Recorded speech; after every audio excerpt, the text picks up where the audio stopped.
everyone. The time is 5:22, and I'd like to call our board meeting for October 18th, 2022 to order.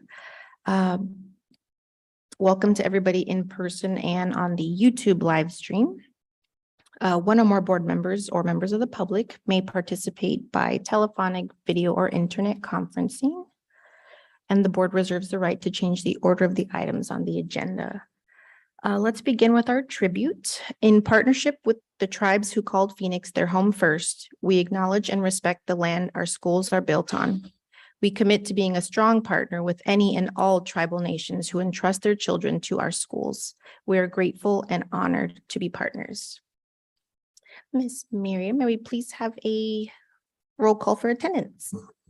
Carmen Trujillo, Here. Jessica Bueno, Here. Reggie Carrillo, Here. Alicia Vink, Here. Eloy Diaz.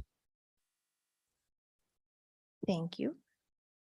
With that, we do have a quorum present and are able to proceed. May we please have the Pledge of Allegiance led by Dr. Gonzalez?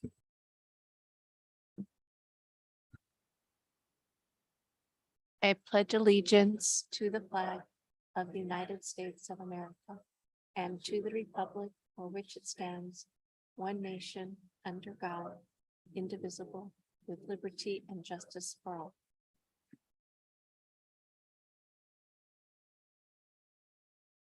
Thank you very much. With that, we'll move on to our adoption of the agenda. Hello, Dr. Davila Hagikat. Do we have any recommendations for our agenda this evening? President Trujillo, members of the board, the consent agenda can remain as presented with an added supporting document specific to voucher number 1313. This was an oversight and was included in the board document today at approximately 2 p.m. Perfect. Thank you. Do we have a motion to approve our agenda as amended? Jessica Bueno, so moved. Alicia Vink, second. Thank you. Kindly, may we please have a roll call vote to approve our agenda as amended? Ms. Miriam? Carmen Trujillo, Aye. Jessica Bueno, Aye. Reggie Carrillo, Aye. Alicia Vink. Aye. With that, our motion passes. Thank you very much, and we'll move on to our awards, recognition, and announcements. I'll do the first one, and we've got families and community members are invited to a free health and wellness fair coming up this Saturday, October 22nd from 9 a.m. to 2 p.m. at our Emerson School campus. They're located at 915 East Palm Lane. The health event is sponsored by G Road and EndoCares and is packed full of free health screenings, fitness demonstrations, art therapy, giveaways, raffles, and fun wellness activities for the whole family. I will be there. I hope to see you all there. As part of Kenilworth's Fun K-Town Tuesdays, 8th graders spent the last quarter learning about computer hardware during their weekly STEM enrichment courses with our community partner Gentech. Recently, students received the parts for and built their own desktop computers as a accumulating unit project, and students were able to take their assembled working computers home. Kenilworth extends a tremendous thank you to Gentech for their generosity and partnership.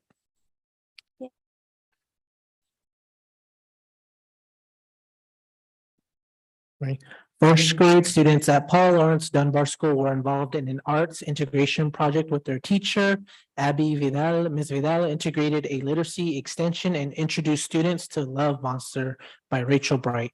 Students then incorporated the theme of the book with their learning of lines, shapes, colors, and patterns to create love line monsters with watercolors.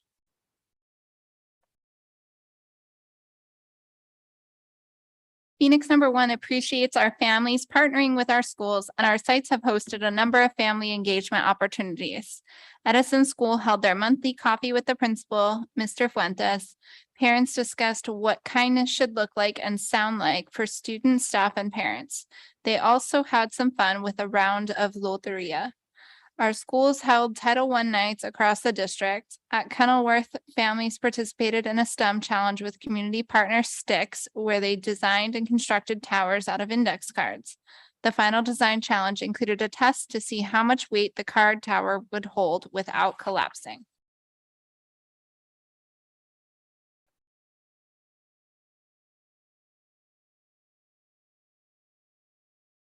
All right, with number 5, our Star Awards, we would like to have Dr. Diaz come up and walk us through this final awards recognition.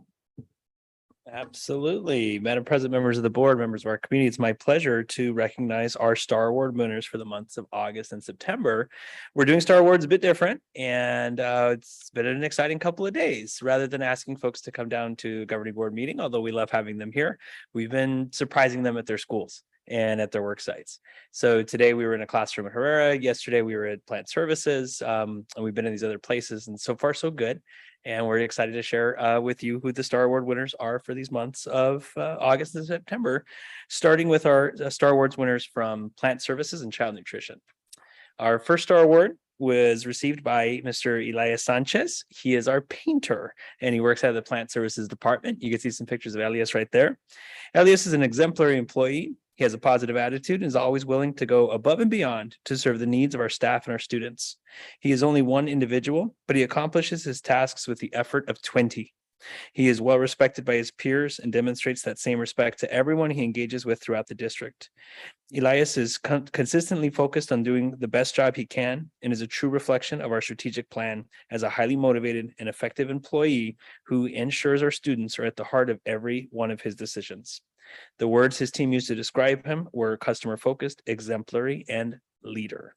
Many congratulations to Mr. Sanchez. Our next Star Award winner was recognized by our Child Nutrition Department, and it was Maria Castillo Lopez, the Child Nutrition Manager at Garfield Elementary School. We had the chance to catch her as she was preparing for one of her lunches that day. Maria has led the kitchen for quite some time at Garfield in the absence of a manager. She recently began advancing her own education and obtained her GED, and so she is now officially the cafeteria manager at Garfield. We're very proud of her commitment and her accomplishments. She's a wonderful example of what you can accomplish with hard work and dedication.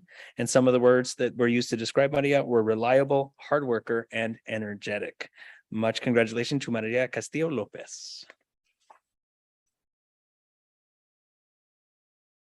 Our next Star Award winners come from Herrera School for Dual Language and Fine Arts. The first one that we recognized was Miss Denise Preswell. She's one of the teachers at Herrera.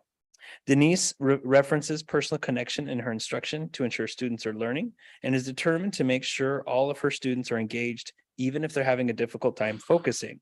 She's a role model to her students and peers by having a professional and caring attitude. And the 3 words used to describe Denise are determined, driver, and exemplary. We had the chance to visit her as she was beginning the day with her students today. She was very surprised, and the students were very excited to see us walk in with those balloons. So a lot of congratulations to Ms. Perswell. And our next recipient from Herrera is Ms. Barbara Miles. She is an instructional assistant in one of our special education classrooms. Barbara is always ready to work, rain or shine. She is remarkably efficient and knows how to treat our students with a loving, gentle, kind heart, even when she is dealing with behavior issues. Some of the words used to describe Barbara are punctual, reliable, and efficient. And when we visited her, they were doing circle time, and one of her students asked if she won $1,000. We said that's not such a bad idea, so maybe something we'd explore in the future. But in the meantime, many congratulations to Ms. Miles. And our final recipients come from K-Town itself, Kenilworth Elementary School, super cool Kenilworth School. And the first one is our associate teacher in a kindergarten classroom, Miss Angelica Bustillos. Ms. Bustillos unexpectedly stepped into the role of associate teacher at kindergarten at the 11th hour, and she's been absolutely rocking it. She immediately responded to an urgent need at Kenilworth as a result of a vacancy the morning of Meet the Teacher night. She had a successful Meet the Teacher event that day and has brought her A game in this new role every day since. Some of the words used to describe her in the nominations were hardworking, courageous, kind, and flexible. Thank you for making the Kenilworth team stronger, and many congratulations to Ms. Bustillos. Our final Star Award was delivered to Ms. Rosalia Berutman. She is the IEIS at Kenilworth. Ms. Berutman's nominations included her support in previous years since returning to Phoenix #1, as well as in her new role as IEIS. The committee agrees with the nominations that spoke about how she welcomes the multiple range of challenges with a smile on her face and has everyone's trust to handle each situation with passion and grit.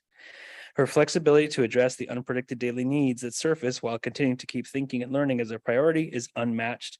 Ms. Baruman is such an asset to Kenilworth, and it was a fun visit to her because we actually hid behind the little desk you see over there with those balloons, asked her to come to front. It was a kind of busy afternoon, and she just, everything okay? And we popped out with the balloons and we made her day. So it was a really, really fun visit over to the Kenilworth office, and many congratulations to Ms. Baruman for the Star Award. And that concludes our winners for August and September.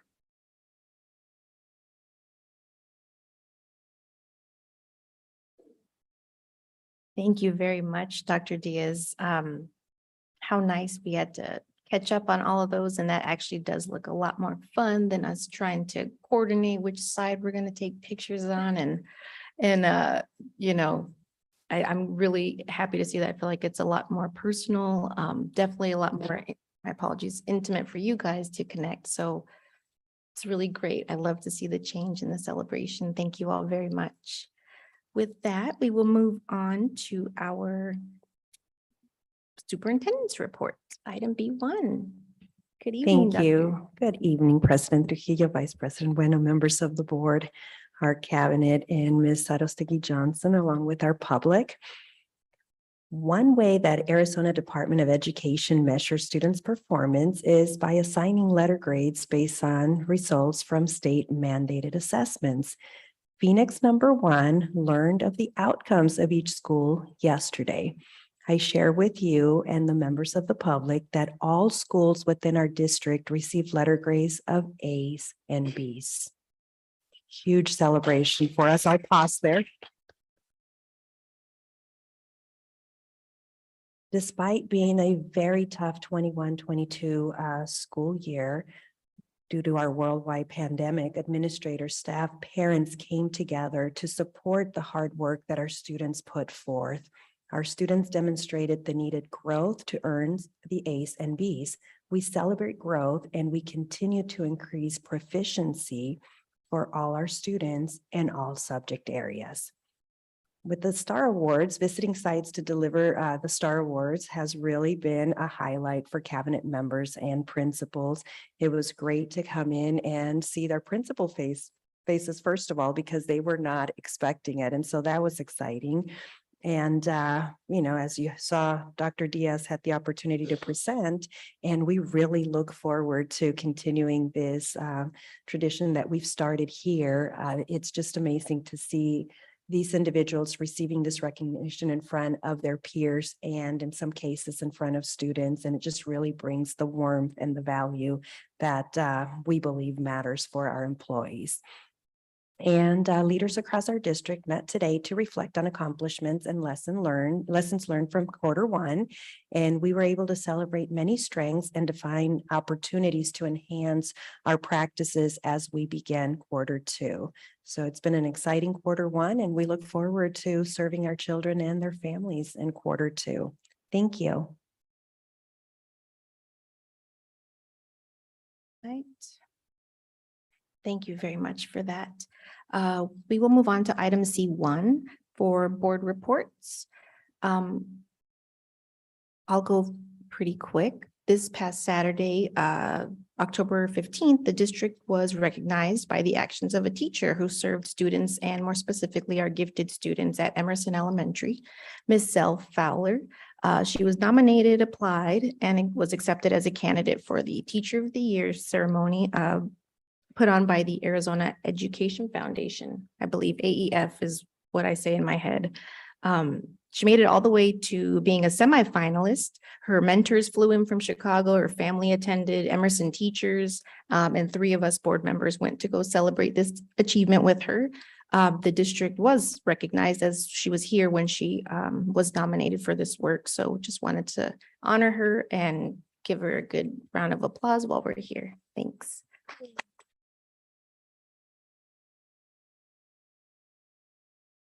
Yes, I also attended the Teacher of the Year award ceremony, and it was just amazing just to be able to celebrate Zell and all her hard work and all her accomplishments. It is a statewide award. So just to see the different teachers from all over the state and for Zell to be one of the semifinalists is just amazing. So yes, it was such a fabulous night, even though it was pouring rain. Everybody made it there safe and sound. So it was just a great evening and I'm just very proud of Zell. Second, I just want to bring up that I've been working with the city of Phoenix to have a tree planting, and with some ARPA money, the American Rescue Plan funds, they have a bunch of money for tree planting, and they're really interested in partnering with schools. So I'm going to work with Capital to implement that in November, but they're also open to any other schools. So any principals, please reach out to me so we can connect and work with the city of Phoenix. So thank you.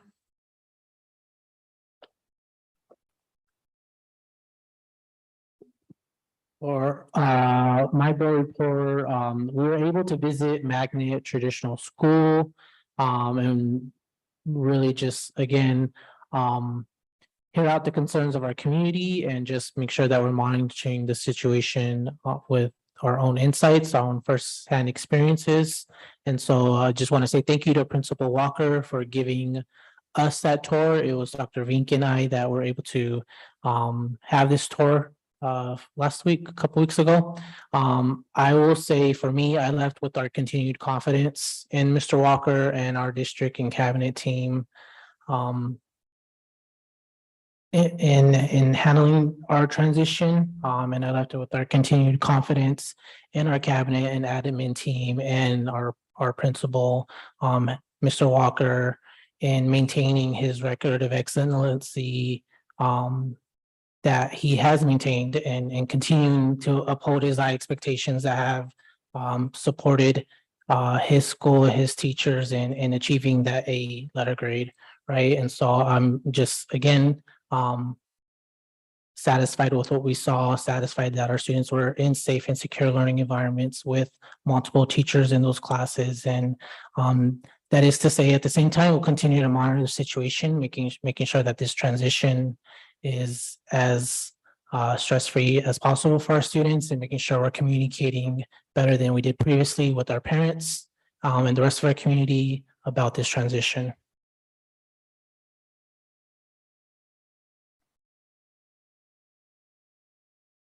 Hey, well, I will thank my fellow board members for their sentiments regarding both the award ceremony for Zell Fowler and our tour at Magnets. I wholeheartedly agree. And then I also had the opportunity to attend the Arizona School Boards Association Maricopa County meeting last night, and was able to share with some other board members, superintendents across the county, some of the wonderful ways that we've engaged our students here in Phoenix Zell.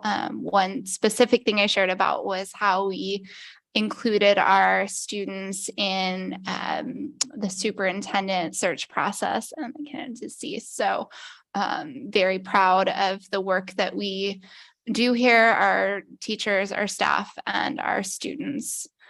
I think that concludes my report. Thank you. Wait, so just to clarify, does that mean that we were recognized for that? What we did? Not Was it- officially, no, Okay. there was no award. There was a series of town hall conversations, and Got it. within those conversations, people had the chance to share with the entire group about things that we have done. Oh, okay. Yeah. All right. Thank you very much. With that, we will move on to our next item, our community communications. This will be the time for public to comment. Members of the board may not discuss items that are not specifically on the agenda. Therefore, actions taken as a result of public comment will be limited to directing staff to study the matter and respond, or maybe reschedule for later consideration on a different agenda. With that, do we have any community communications via email or in person? I have one. Oh. Let's get Mr. Parsons a pen. Thank you. We'll read the electronic one first, and then we'll have Mr. Parsons come up. Good evening. I would like to submit a public comment to be read at the next board meeting. I would like to take a moment to thank the staff at Garfield. This is the first time our son has been in person since before the pandemic. For our family searching for the right environment for our little dude is so important because we unfortunately have not had the best experiences. Since starting at Garfield, we have seen Joseph's love for school be reignited because of the staff. He has come home with new interests, cooking and gardening, and tells us how much he loves his teachers.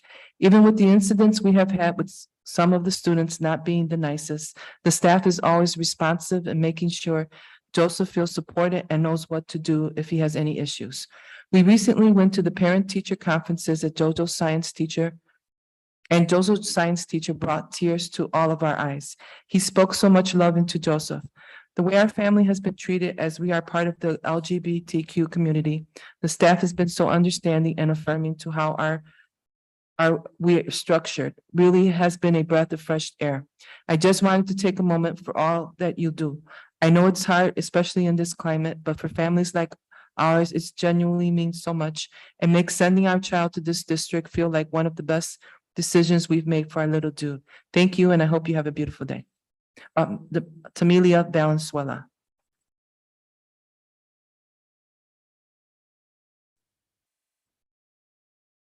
Thank you very much. Good evening, Mr. Parsons. Thank you Good- for being here. And thank you for letting me come back up after 2 weeks ago when I definitely expressed a lot of frustration, which shocked Mr. Lodato and Mr. Lovelady because I've been so diplomatic in really pushing the idea that autistics and non-autistics could work together to improve the quality of life of autistics. And although the vast majority of the certified employees at Emerson, are very supportive of what I do. And I would say that my fan club there might have as many as a dozen teachers, but problem is not all of them are on board. And when it comes right down to it, very few of the IAs are on board. And so my frustration is growing. And so although I don't want to create a confrontational environment between myself and this board, what's going on needs to stop. It needs to stop now. And I am looking at all options within the confines of the Constitution, within the, Arizona revised statutes and Phoenix City ordinances to address this matter and to resolve this matter once and for all. Thank you. Thank you very much, Mr. Parsons. I'm sure staff plan to be in touch regarding our needs at Emerson. With that, we will move on to our consent agenda. Item E, do we have any recommendations for the consent agenda this evening? All right, hearing none, do we have a motion to approve our consent agenda as presented? Jessica Bueno, so moved. Alicia Vinkel, second. Thank you kindly. Ms. Mayor, may we please have a vote to approve our consent agenda this evening? Carmen Trujillo, Aye. excuse me, Jessica Bueno, Aye. Reggie Carrillo, Aye. Alicia Vink, Aye. Thank you. With that, our motion does pass and our consent agenda is approved. Our consent agenda lists several items for approval by the board in a single motion. The items listed under the consent agenda have gone through the superintendent's cabinet review and preparation, their recommendation, and the board has all reviewed those as well. So with that, we'll move on to item F1, our information and discussion items. Our first one being a receive and discuss update on our English language learning program and student success. I'm assuming we'll have Dr. Gonzalez. Good evening, Board President Trujillo, members of the board, Superintendent Davila Hagigat. I am pleased to have Mary Lou Gonzalez, who is our English learner language specialist up to present for us. So she's actually the coordinator. I'm so horrible with titles. I should write them down. Language acquisition Language acquisition coordinator. But I will introduce our newest member to the language acquisition department, which she just started yesterday, is Sara Irisari. She is our newest member. She's the language acquisition specialist. And she is coming with a wealth of experience as a specialist in the Washington district and also a dual language teacher in the Madison and Balls district. So we are excited, and I'm excited to have a thought partner as we continue with our goals that we have for our EL population, EL multilingual. As you can see, we want to honor the languages that our students bring, and how we know we had a discussion about how we want to honor and build those assets, but we also know that we have certain restrictions. So how do we still work towards that? So to begin, I want to say good evening, Madam President, board members, Dr. Hagigat, Davila Hagigat, and to the rest of the community. I am nervous, as you can tell, and you're probably going to see a lot of trembling, and a lot of fast talking. So I'm going to breathe and begin our presentation. I am excited to share where we've come. Back in January 2021, some of you were with us. And when we did the baseline presentation of let's get to know what has been the story of our ELs, laws related federal and state, and what responsibilities we have as a district for our students. So we'll begin with, oh yeah, see? Go. Not working. Wait up. Then I. Sorry.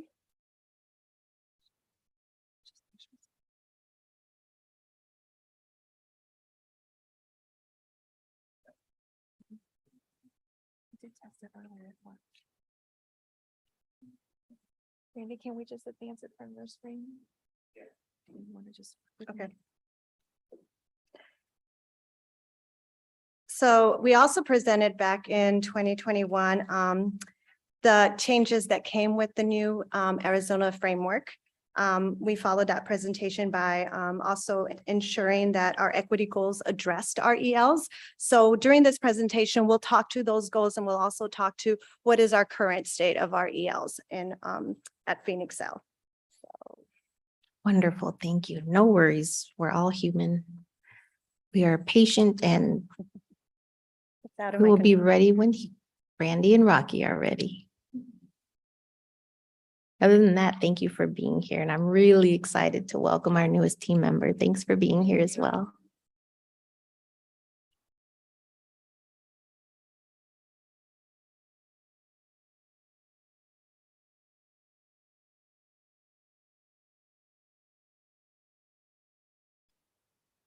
I'll get started with just starting one of the, well, there we go.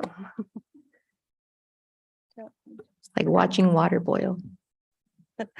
So aligned to our strategic plan goal. Is it working? It's working. Okay, thank you. We will ensure every student we serve is achieving academic success, and we will hire, retain, and develop highly motivated and effective staff.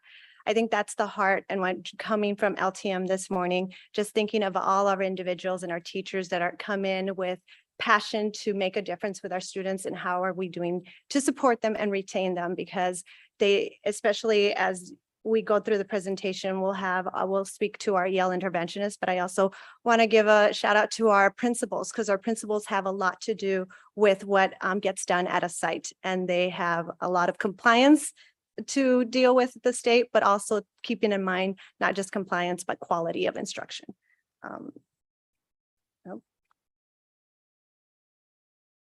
Again, for our equity goals, one of them was to provide support, creating clear content language objectives, scaffolds, and instructional supports aligned to the new EL framework and 2019 ELP standards. So not only did we have new ELP standards in 2019, but we also had a new framework and new groupings that we needed to abide with.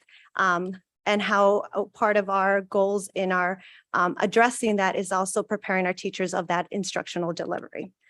So keeping that in mind. Oops, sorry. I went too fast. Skipping over. All right.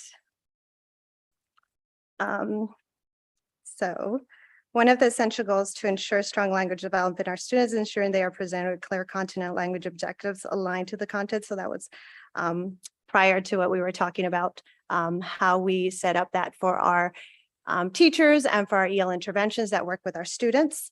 Our theory of action, we know that if our inputs are effectively delivered, then we have outputs that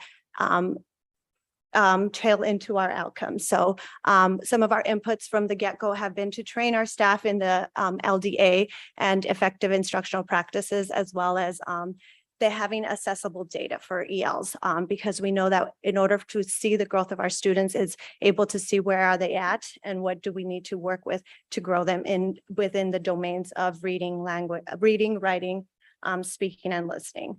And then know our subgroups. So we know that we have a group of ELs, but within those ELs, what is their story? What language are they coming in with? What assets are they coming in with? And how long have they been in the program?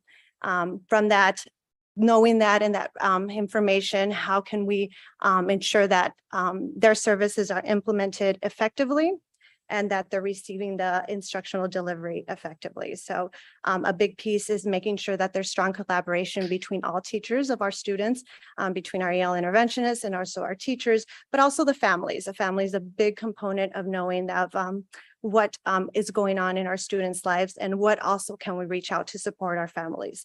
And again, use of targeted data so that we can track growth for our students. And with that, the outcome would be student achievement success for all of our students and effective instruction grounded in the best practice of our Arizona's LDA framework. So I want to say 2 years ago, well, no, actually, about a year ago, you guys approved, the board approved the positions for EL interventionists using ESSER funds. These were very essential for our schools to have an extra support to support our ELs. As you can see, these are our schools that currently have interventionists. The idea was that that we would not only have an extra support, but that our EL interventionists would become experts at their campus. So each campus could have someone that is there to advocate for our ELs and who are ELs and their families. So this is the current list, and I'm glad to say that most of our EL interventionists have remained in their second year. This is a 2-year funded position. So last year, what we spent a lot of time on those pieces that we talked about, the inputs of an instructional delivery, getting to know the LDA, getting to know the groupings.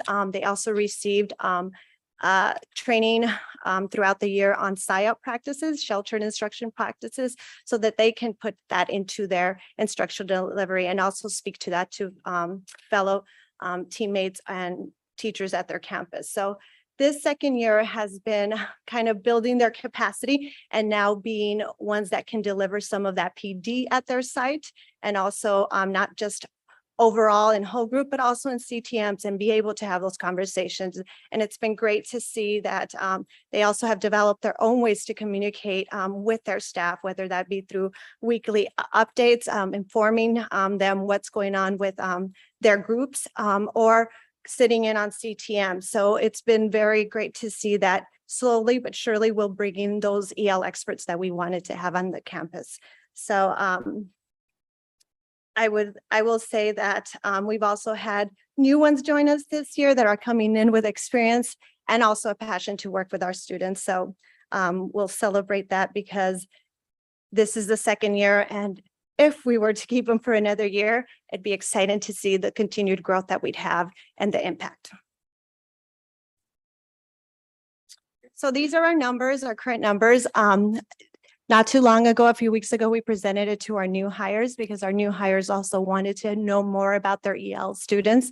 So they had a hunch that certain schools are getting more EL students than others. And we do have a couple of schools that are receiving. One thing that I did say is our numbers tend to stay the same, around 900 or so, a little less than 1,000 throughout the years. That's what it's been for our EL numbers. So we may have decreases in total enrollment, but our EL enrollment has kind of stayed the same. So I'm not saying that they're all have been with us. We tend to get ELs coming in every year, and we also have ELs that leave and come back. So we do have, it'd be nice to track how many of our students have stayed with us from the get-go of our ELs. But that's another piece of data. But we do have Whittier and Herrera that in the last couple of years have gained more ELs than in prior years.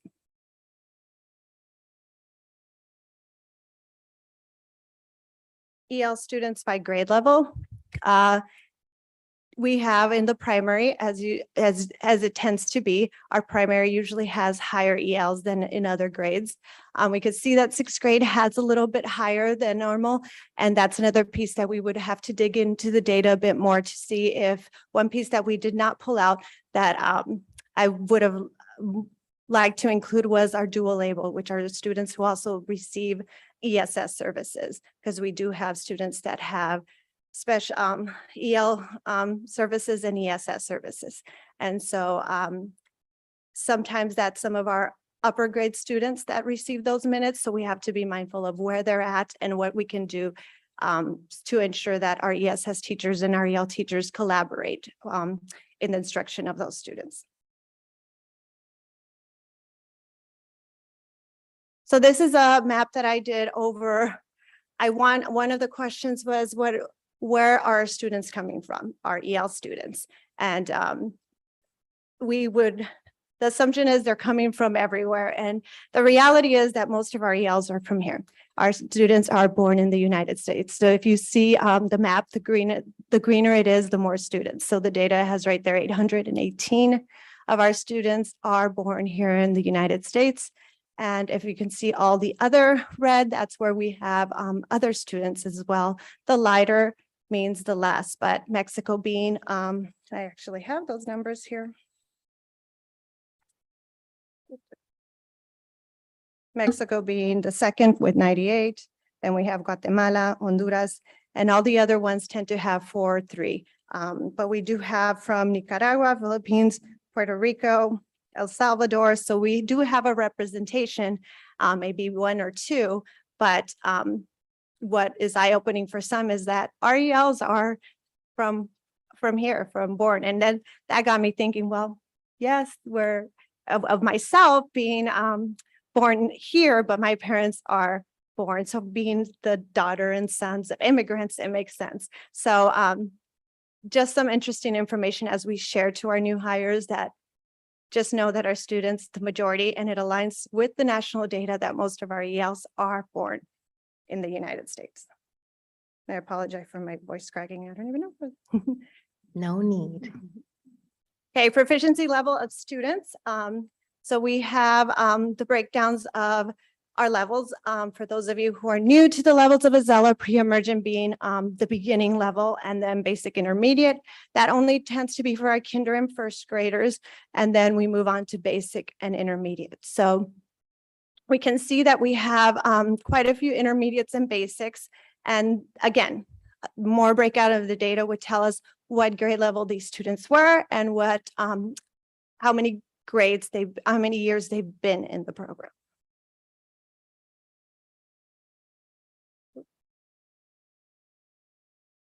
This tells us overall how many students have been in the program.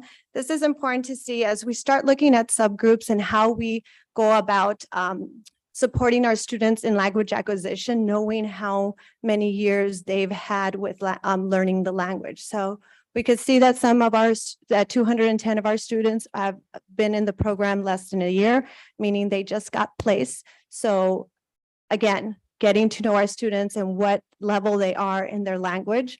Are they first year, but they're intermediate? So what domain are they needing support in? So really digging into the data is helpful in this. Same for years 1 and 2. When we get to 3 and 4, this is where it's considered the at-risk for becoming long-term ELs, because students that are in the program for more than 5 years tend to stay in the program longer or into their high school years. So this is where we really want to focus in on what are the needs of the students and what are the domains that they're struggling with.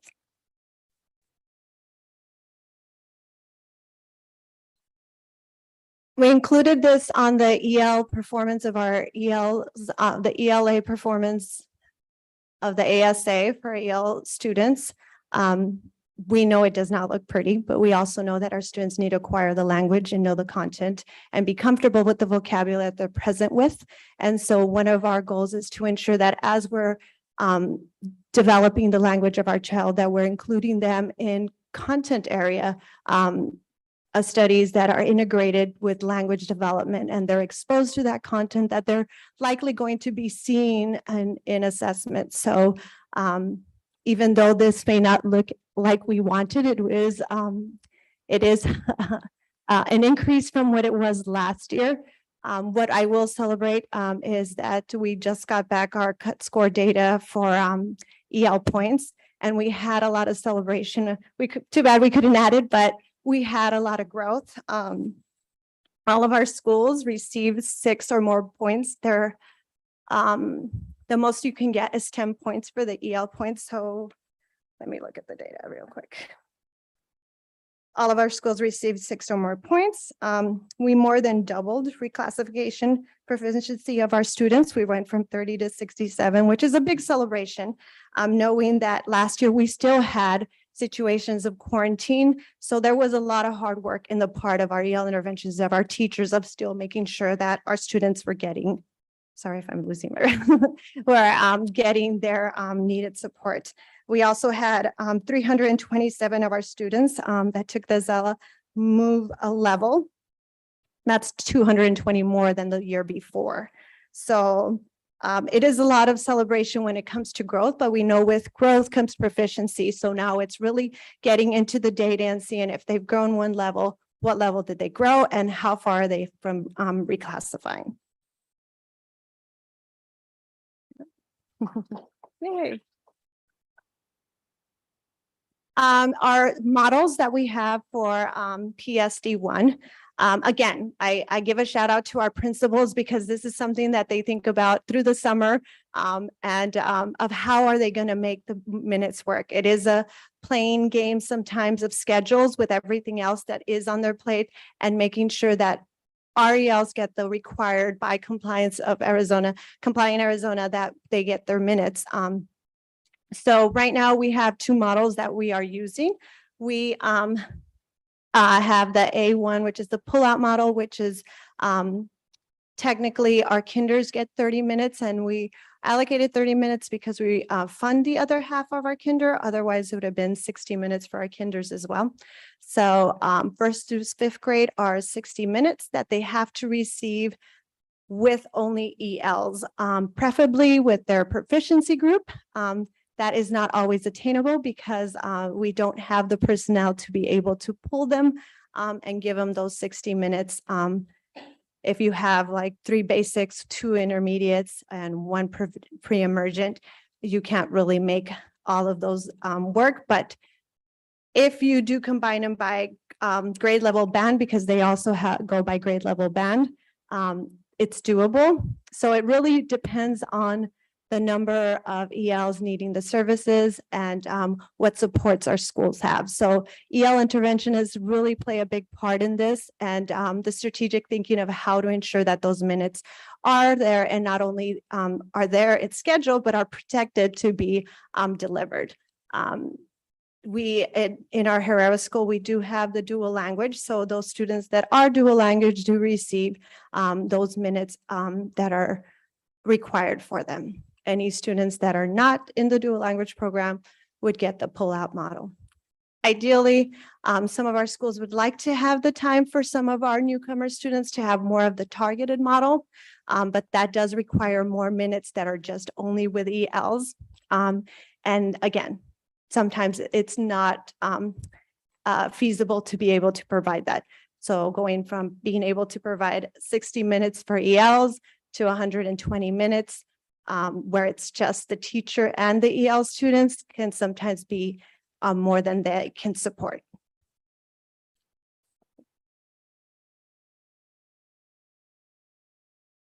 All right, so going back to our equity goal, one of the pieces is being able to provide support for our instructors and how they can build their practice. So one of the things that was our goal back in 2021 was that we provide an SCI course in-house versus our teachers having to go out and pay for it on their own. And we knew that bringing it in-house would also involve for them to do some of the work with their students. So it'd be more relatable to what they're working with. And so it was something that we set as a goal. And the summer of 21, we created our syllabus and coursework and aligned it to the AD expectations. By October, we submitted the syllabus and all the coursework for it to be a self-paced course. And had our instructors approved and waited to hear back from them. And once they gave us feedback in areas that we needed to review, once we did that, then they granted Phoenix L the approval to provide the SAI course, which was a big celebration because we knew that now we could go to our teachers and say, you don't have to go and pay somewhere else. You can provide it here and it's going to be self-paced and we will support you along the way. Which ideally every course, when someone has to go home after a hard day's work, knowing that it's something that they can do piece by piece was something that was appreciated. So by March, we offered the course to our employees that we knew needed the endorsement.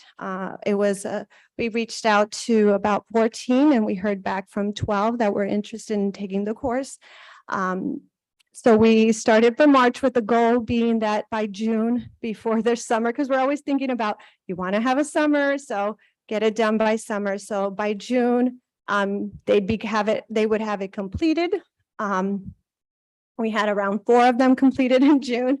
With one was very intent because we also have our EL summer school and she wanted to be part of our EL summer school. So she made it, which is a requirement to have the endorsement. So she made it a goal to finish prior to June so that she could teach in our summer school. But the rest of them, we didn't want to say, okay, too bad. So we extended it till July 20th. And after July 20th, and just really quick, this is how the course looks for them. I want to thank Crystal in our technology department because she helped out a lot in setting up this Canva. She did a lot of the graphics to make it look pretty and inviting because as a student, you also don't want it to look too bland. So she assisted with any of the issues that we had as the course went on. And as the students, Ms. Mayor, Yes. what was the name that you just mentioned? I'm sorry. Crystal Famia. Got it. Thank you very much. And as the students completed it, here are students that completed the course. We had 8 students out of the original 12 that began. And 4 of them finished it off in the summer. And it was an ongoing because I was the one giving the feedback. For me, it was interesting to see how much input and how much passion they had as they learned more about our EL students and some of the struggles they come in and face with. They also were very wanting to know more about how do I set up a lesson plan that supports the language demands of our students. So knowing that it was limited what we covered, knowing that there is still a want to build their capacity in their teaching for our ELs. And one of the pieces that I was sharing was that we did have one of our ADE deputies that came in to do walkthroughs and give us feedback. And 2 of the individuals that have completed the course were observed, and she had nothing but great things to say about some of their language implementation. So it was great to see that they turned around and took what they learned and were implemented in their classrooms. So this is some of the feedback. The strengths were they provided a comprehensive overview of backgrounds and how to implement different grade levels. They talked about the assignments were practical and beneficial to them because we try to make them as aligned to what they're already doing, whether it be in the reading program or looking at their data, something that would be useful for them and reflect and be able to reflect to. Some of the suggested improvements were more information on the ELP standards and objectives, because again, it was a limited time that they had to learn and do and turn around and do a lesson plan. So definitely we know that lesson planning, and especially learning how to write objectives, because for some of them, the writing language objectives was new, and having to turn around and making sure that's aligned to their instruction was something new. And what was nice is that they would submit and I would give feedback, and then they would submit again. And so it was kind of a going back and being reflective of any questions that I had for them in their learning process. And then we did have reanalyze expected assignment completion. And I think that came in towards the end of the summer when it was like, I need to hurry up and finish, but this is taking longer than the time that was allotted. So again, like I talked to our newest member, I go, this is something we'll revisit and we'll take the suggested improvements before we open up the course again. And we will open up the course because we do have individuals that have already asked for it. And we know that we also have an audit coming up in the fall of 2023. And we need to ensure that any of our teachers that are working with ELs have that endorsement. And I think so I'll end with the supports that we've got through this year so far and what we want to continue to support teachers in, but also some of the happenings. So we did have our EL summer school, which was for our pre-emergence. We did have some basics that we added in, but this was 3rd through 8th grade. It was 17 students that actively attended. It was, and I'll give out shout out to Ms. Burnell because she hosted for the 2nd year. And it's great to have them on campus because these are our students that a mix of them are newcomers, and this is when they light up because they feel safe to be engaged in the vocabulary, engaged in practicing with others that are in their similar journey. So it's one of the pieces that I look forward to, and I always invite people to come over and see because the kiddos want to talk to you and want to know who you are. And so, and for me, it was really going in there and really pushing for them to use the vocabulary that we were focusing on science vocabulary, and it was great to see them engage in that. So another piece is we included in our leadership summit EL information and EL considerations about making sure that we protect the EL time for our students. And then for our some of the compliance pieces that still are part of our EL program are the placement trainings. This was totally new for this year. So our IEISs, also a shout out to them because they oversee a lot of the EL pieces at their site, getting them trained. So when students do get identified as EL potential, they're administered the Zella that is required.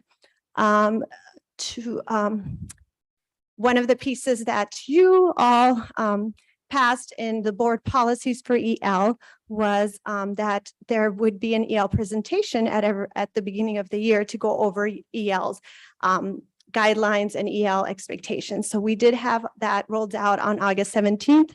Many of our EL interventionists were the ones that presented that at their schools. So it's just the step of getting that reassurance that we are on the table, that our English learners are there, and that we need to make sure that by responsibility, we have to make sure that we're differentiating for them. And then new hires, I already said we went through their EL student data.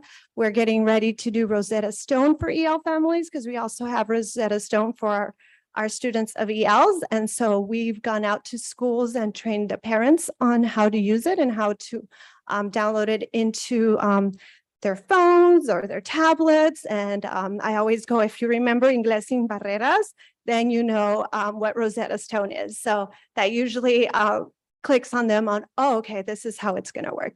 And then again, what's coming up for us on our PD day is analyzing the new Azella sample test format. So we have new Azella tests coming out. AD is slowly rolling them out, but those are key in getting to know what our students are going to have to be able to complete come spring. There are more rigorous items of students having to speak more to a presentation after reading pieces of information.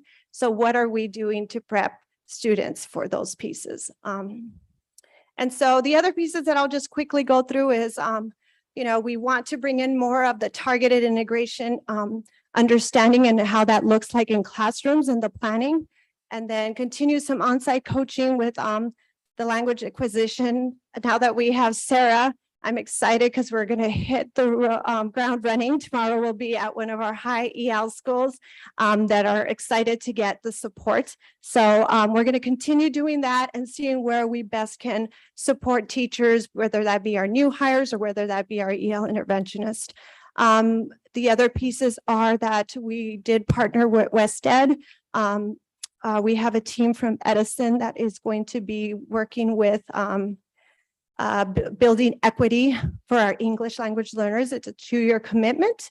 But there was we kind of went back and forth knowing that it was a big commitment, but we made sure that when we had those conversations with the teachers, they knew this was going to require more than just attending. It was going to require some other pieces outside of work. And if it was something they wanted to continue and knowing that they wanted to build their craft and continue growing as teachers, they came back and said, yes, we want to participate in this program. So we're excited for that because it also provides a leadership coaching piece. So, and an opportunity to bring some of their coaches to also coach our teachers. So the other piece would just be that we're also part of the EL Advisory Council. So we tried to stay connected with AD as much as we can because we want to keep them grounded and not disconnected. Like, this is the reality that's happening in our classrooms. How can you support us? So, yes, that's a lot of things I've said that I've kind of, stepped over and trembled through, but I hope that you got a clear sense of what's going on in the EL department.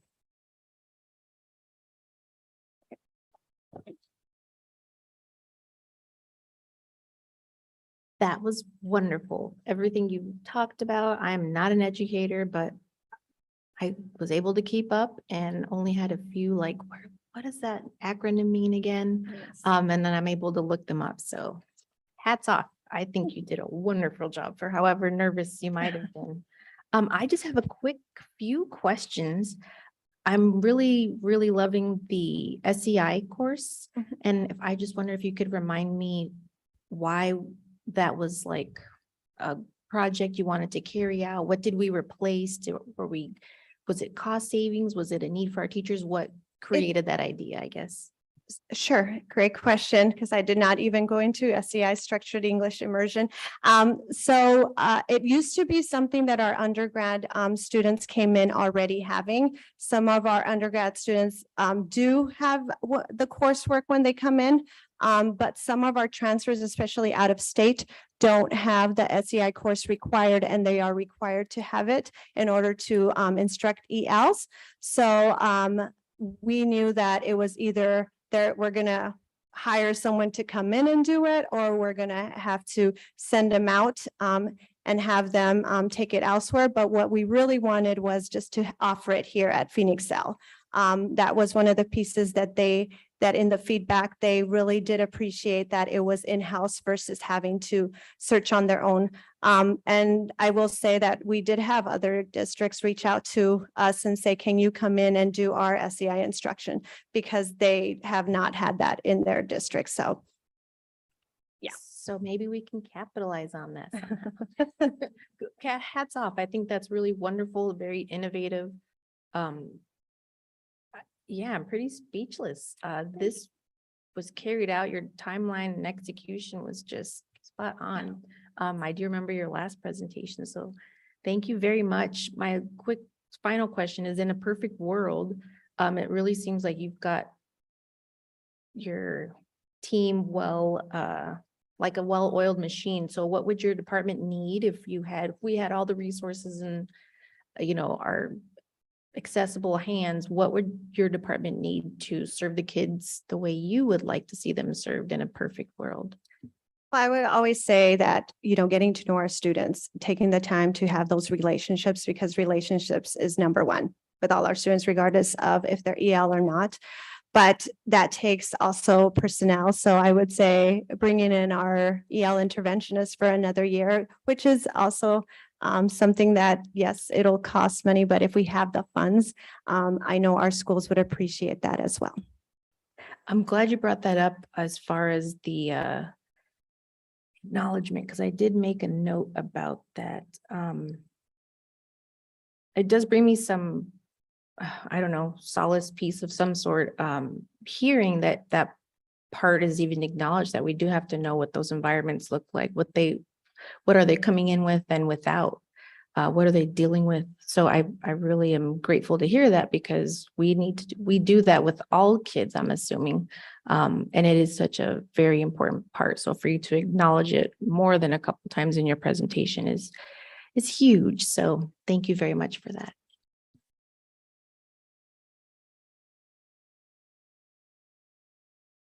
I just wanted to say congratulations again for that improvement. And just hearing your passion is very exciting, because I know it funnels down to the students and to our teachers. So thank you so much for being with us.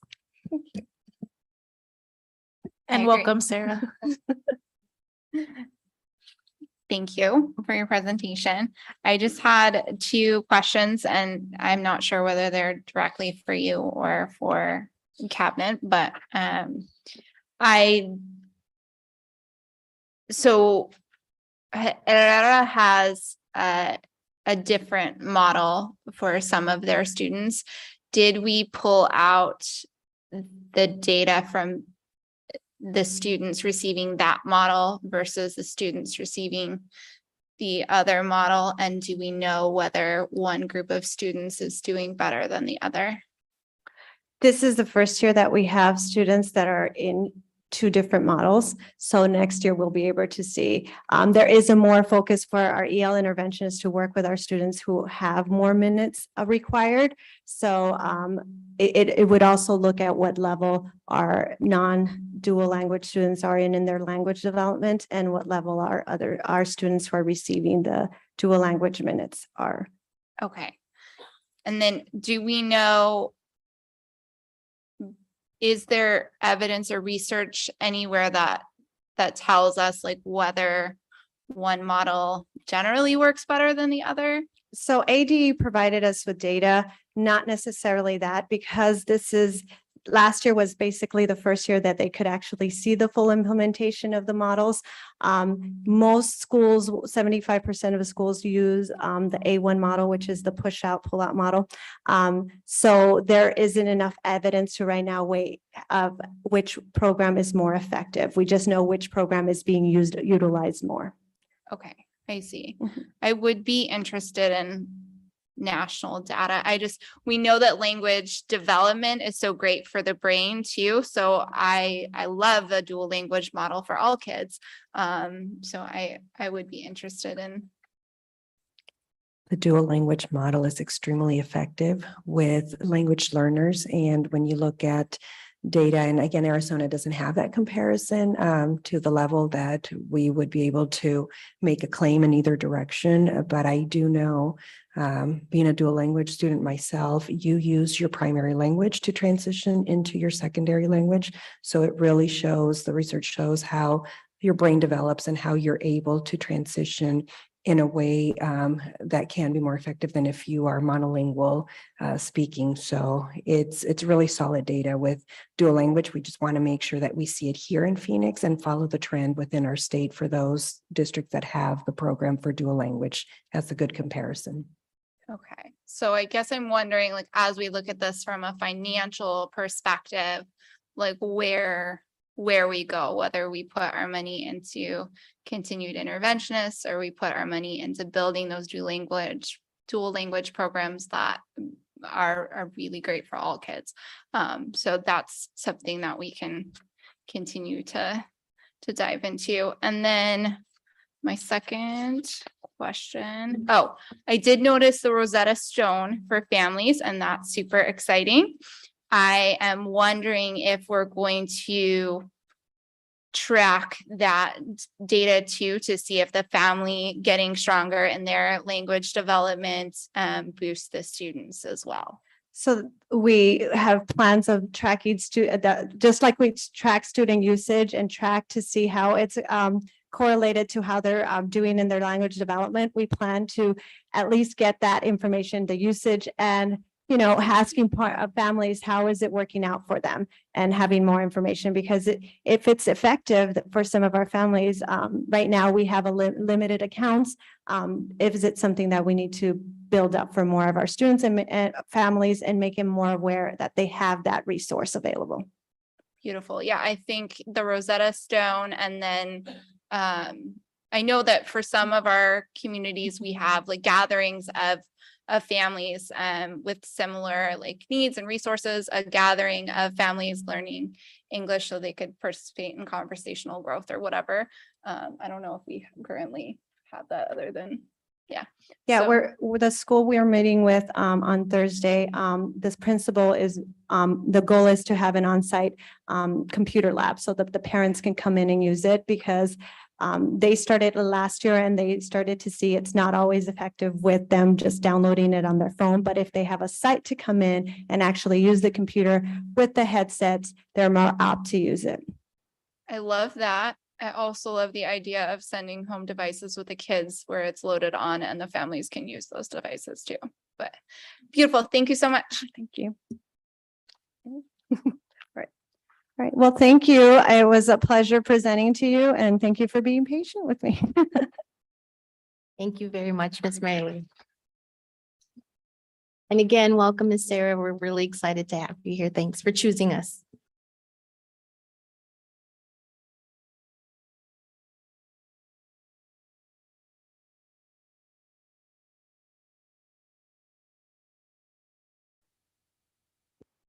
Thank you, Ms. Bueno. With that, we'll move on to item F2 to receive and discuss our bond and overrides annual update. Yes, thank you, President Trujillo. Thank you. Good evening, governing board members and district colleagues and community listening. This evening, I want to present to you an update regarding the bond and override expenditures for the year and cumulatively. And Dr. Robin Allen, our interim administrator, head of finances, was gracious enough to put the information together, and he will be presenting the information to you this evening.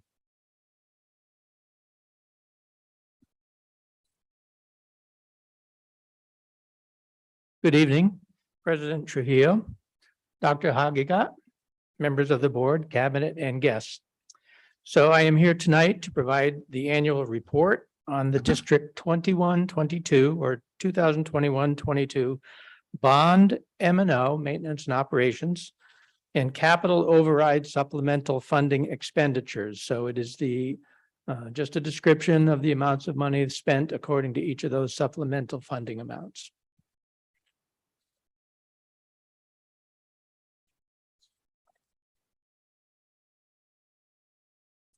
This annual report is required by two Arizona revised statutes. Statute 15-481 requires that school districts with an M&O override and a capital override must provide a public report by October 31st on the expenditures. And statute 15-491K requires an annual report on bond expenditures for those that have issued bonds. Okay, any questions about those so far?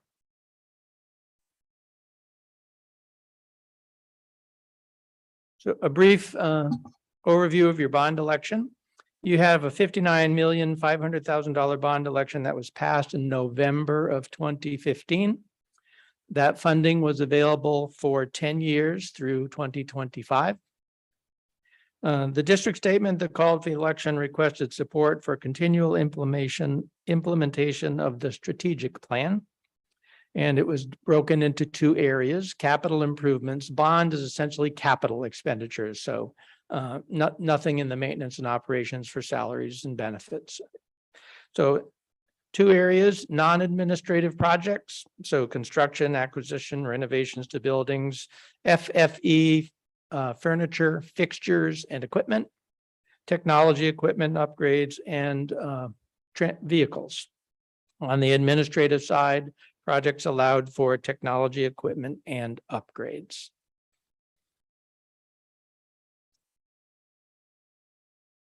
Your capital outlay override was passed November 19 and it was in effect for 7 school years from July 2020 through June 27. This allowed for you to adopt an annual budget on the capital side of $3 million or 10% of the district's revenue control limit, the lesser of either of those. Control limit, revenue control limit is a sum of the amount of money you receive for your students, essentially. Take your weighted student count times the base level and the amount you get for that, the number of students you have, plus the amount you get for transportation. Combine those two figures together, it's about 31 million. And then the override is based on that figure. In the area of improvements, non-administrative expenses, you have instructional supplemental materials, technology, buses, facilities, and on the admin side, technology, again, furniture, fixtures, equipment, and improvement to facilities. You have a third supplemental funding source that is, and there's 3 date errors on this slide. So I just didn't get these fixed. Bullet 1, your 15% M&O override was renewed in 2021. So my apologies for that. And that is in effect through June 2028. And that override allows you to exceed the M&O operation budget by 15%, again, of the revenue control limit. So again, that amount you get for students combined with transportation, you can tax the community for an additional 15% on top of that. The statement on the bullet 4, it should be 2021 ballot. Okay, again, my apologies. Identified programs in class, reduce class sizes, maintain core instructional programs, and fund fine arts, health, and physical education. Now we'll get into some actual figures. So this slide details the bond expenditures. We have 2 little charts there. The top chart is actual expenditures in 2021 to 22. And then the bottom chart is total expenditures to date from the inception of the funding. So on fiscal 21, site improvements, furniture, equipment, you can see a little over 2 million, technology, a little over 22,000, other. You've had a few years apparently of past finance people talk about the other category, which is a little fuzzy. But looking into the records, I would probably speculate it gets into technology expenses that cross over into, they become embedded perhaps into the building. And is it a construction project or is it a technology project? And that gets a little bit vague. But that was reported in that fashion last year, so I simply continued that.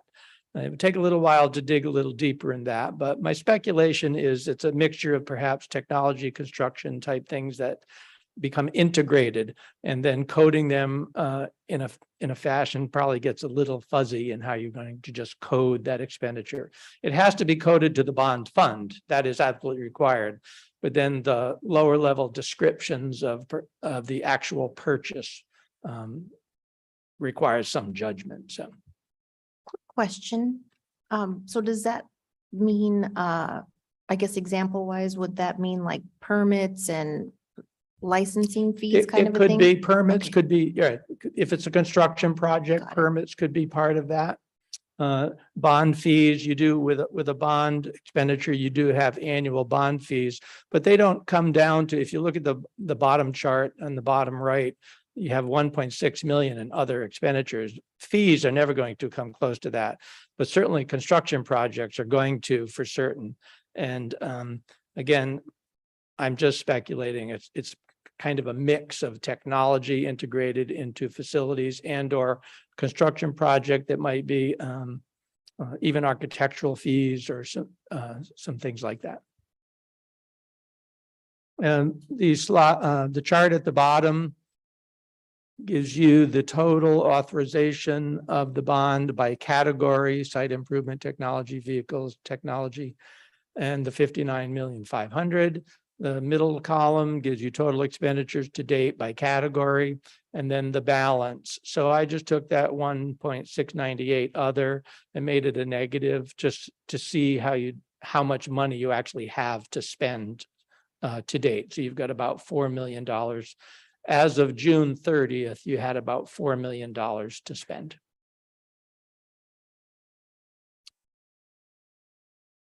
Any questions, further questions on that? Got a quick question.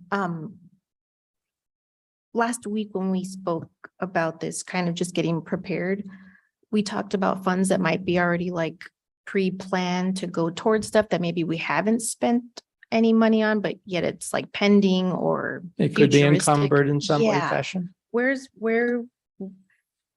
How would I understand that on these spreadsheets? What areas would it? So fall in? this data or this financial information is simply what was spent as of June 30th, 2022. There are expenditures that have already been made in this current school year, but I have not, I'm not reporting on any of those to date. So of that 3.7 million, there could be $1 million already spent from July 1 to this date. Thank you very much for clarifying. I have a question. So for this bond was supposed to last us 10 years, but it looks like we're kind of short on some years. So then what would be the recommendation moving forward? So I believe you have a bond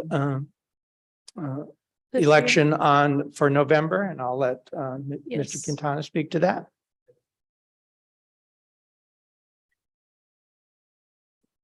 So basically, I think to your question is that these bond funds have already been sold, and we're spending them, through current through last year. And so the idea is that we have I think enough projects that we can spend the 3.7 million, probably most of it this coming fiscal year.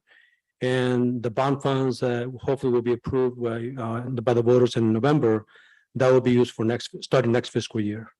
Okay, so then this timeline of the 10 years, it doesn't necessarily like expire because we're kind of doing an override for this year? No, if you, whatever monies are left over at the end of 2023, you can collapse them and roll them if your bond election in this November is successful. You'll be able to roll those or collapse those into that new amount, and whatever additional expenditures, you'll just note them in an accounting process that they're part of the older bond. And it's not going to take long to exhaust that balance. I would presume by probably end of 24, all of that money has been spent. Okay, thank you.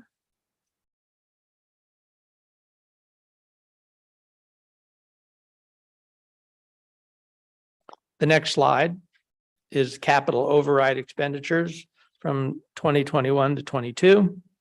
So again, capital override based on the success of that election allowed you to increase your capital budget by $3 million per year for 7 years. You can kind of think of a $21 million budget, but you cannot overspend the 3 million per year because you don't get the 21 up front. You get 3 million each year. Whatever you do not spend, however, carries forward. So you do not have to exhaust that allocation each year. So you can see, here we have categorized or budgeted by category. So for instruction, 2.1 million this past year, technology about 200,000, 700,000 for furniture, equipment, et cetera. And then you can see the expenditures during the 21-22 school year.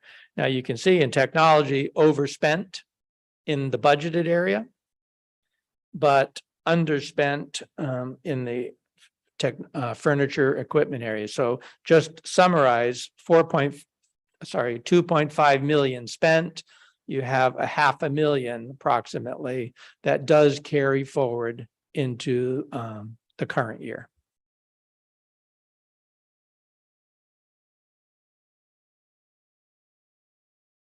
I will say, technically, you should not underspend within a category by approximately 10%. Technically. So basically, we just got to get better at kind of budgeting Yes, and what. the budgeting what in those- technology for 22, 23 really should fall much closer to that 200,000 range. But you have, that's where bond can cover some of that too. I mean, bond and capital, there's some overlap in what those monies can spend. So it's, but I'm just going to say, stay within a 10% plus minus range on each of those categories on an annual basis.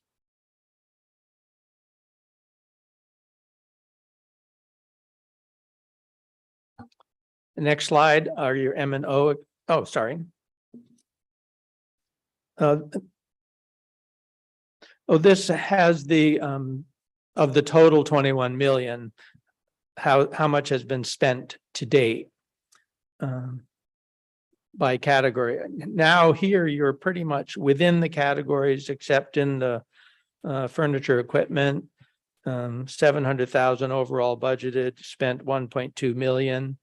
I'm going to say that category shouldn't have expenditures coded or put into that category for the remainder.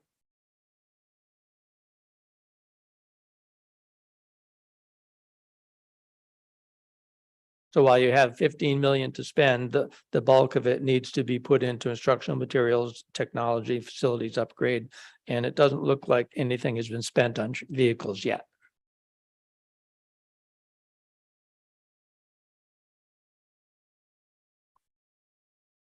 And the last data piece is the M&O. Again, the revenue control limit for 21-22 is about 31 million. And the override allows for about 15% over that. And they may not be perfectly in line because the override, you set a fixed amount on your very first adopted budget. You can't increase that throughout the year when you do revised budgets. Whatever you set in your adopted budget is the maximum amount. So if your revised budgets actually increase, you cannot come back and increase your override because tax rates are set earlier in the year. So, but it's approximately 15%. In this district, 15% on top of that revenue control limit goes to salaries and benefits. And so that's the 4.8 million.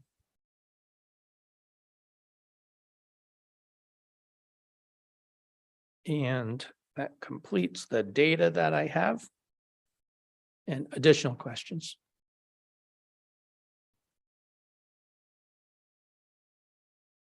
I don't know enough to ask a lot of questions, but the few ones I did, you made it make sense. So I appreciate it. Any other questions? Yeah, I just want to say thank you for the presentation. It was easy to understand and thank you for answering the questions. Will you be working on kind of cleaning up some of the coding? You cannot go back in time to a prior year and change. Well, you can, but it's a very complicated process, and changing your AFRs that have already been posted and with the Department of Ed. So moving forward, to me, at this point, everything is moving forward. And looking at those areas that have kind of been overspent and ensuring that if a project crosses my desk and it's in those areas, we're going to have to look at. There is flexibility on how you categorize or code certain expenditures, not in a a sleight of hand fashion too. I mean, some expenditures, it does take some certain judgment or some just some decision making. And so we'll just look very carefully at future expenditures and make sure they fall within the categories that have surplus budget capacity. Thank you. Thank you very much.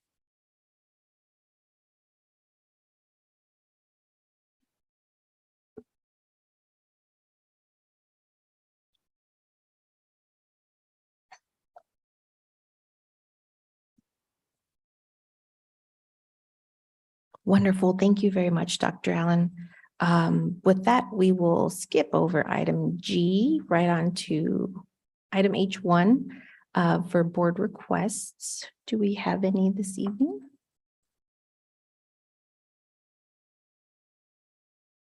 I think I've got one.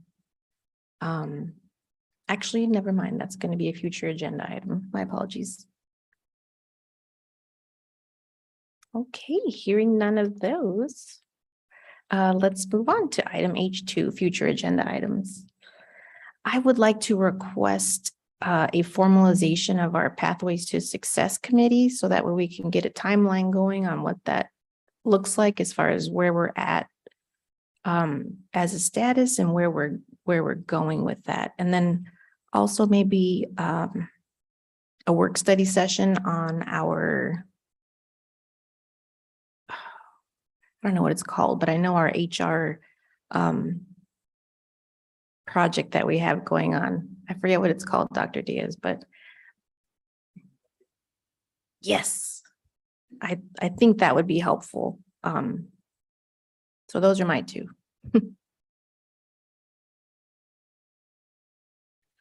I'm just hoping to, and I had requested this before, so whatever language is still in the tracker is good, but to do a receive and discuss of our enrollment processes prior to really spring, I guess, when our kindergarten enrollments start happening. Thank you, Dr. Bink.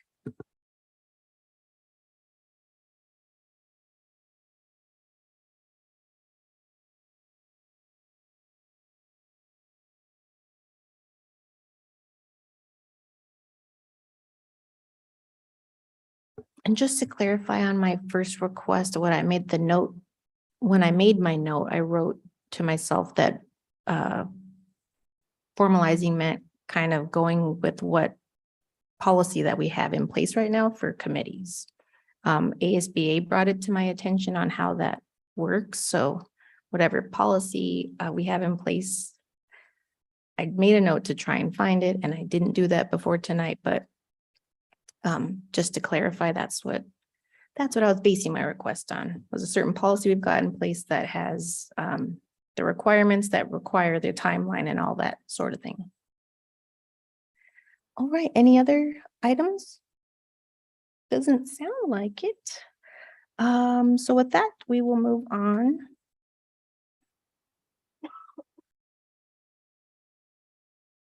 I already lost my screen. What's our next? Already? Okay, just making sure. I was gonna assume, but the last time I did that, I just skipped over something, but hearing no other future agenda items, do we have a motion to adjourn this evening? Alicia Vink, so moved. Raji Carrillo, second. Wonderful. With that, may we please have a vote to adjourn our meeting? Carmen Trujillo, Aye. Jessica Bueno, Aye. Reggie Carrillo, Aye. Alicia Vink. Aye.